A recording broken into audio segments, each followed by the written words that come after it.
রাজধানীর পূর্বাচল নতুন শহর প্রকল্পে ক্ষমতার অপব্যবহার করে প্লট বরাদ্দের দুর্নীতির অভিযোগে দায়ের করা পৃথক মামলায় ক্ষমতাচ্যুত সাবেক প্রধানমন্ত্রী শেখ হাসিনা, তার ছেলে সজীব ওয়াজেদ জয় ও মেয়ে সালমা ওয়াজেদ পুতুল সহ বহু প্রভাবশালী ব্যক্তির সাজা ঘোষণা করেছে আদালত। বৃহস্পতিবার ঢাকা বিশেষ জজ আদালত ৫-এর বিচারক মোহাম্মদ আবদুল্লাহ আল মামুন এই রায় ঘোষণা করেন।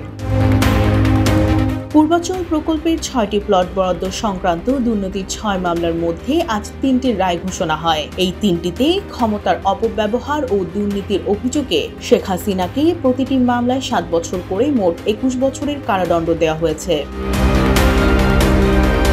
এসব মামলায় রাজুকের সাবেক সদস্য মোহাম্মদ খুরশিদ আলম কারাগারে আছেন। তাকে সাজা পরোয়ানা সহ ফের কারাগারে পাঠানো হয়।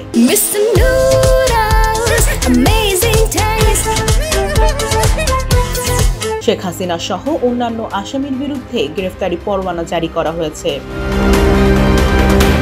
প্লট বরাদ্দের দুর্নীতির পৃথক দুটি মামলায় সাবেক প্রধানমন্ত্রী শেখ হাসিনার ছেলে সজীব ওয়াজেদ জয় ও মেয়ে সালমা ওয়াজেদ পুতুলের ৫ বছর করে কারাদণ্ড দেওয়া হয়েছে।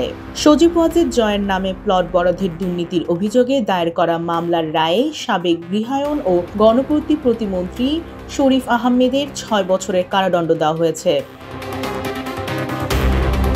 এছাড়া গৃহায়ন ও গণপূর্ত মন্ত্রণালয় ও রাজুকের ১৩ কর্মকর্তাকে বিভিন্ন মেয়াদের কারাদণ্ড দেওয়া হয়েছে।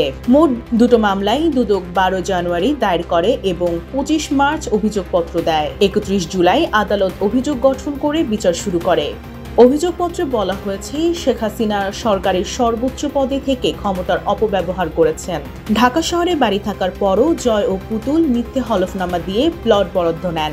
রাজুক ও মন্ত্রণালয়ের কর্মকর্তারা নিয়ম বহির্ভূতভাবে বরাদ্দ প্রদান করেন। ২৭ নম্বর সেক্টরে ২০৩ নম্বর সড়কে মোট ৬টি প্লট বরাদ্দের অনিয়ম রয়েছে।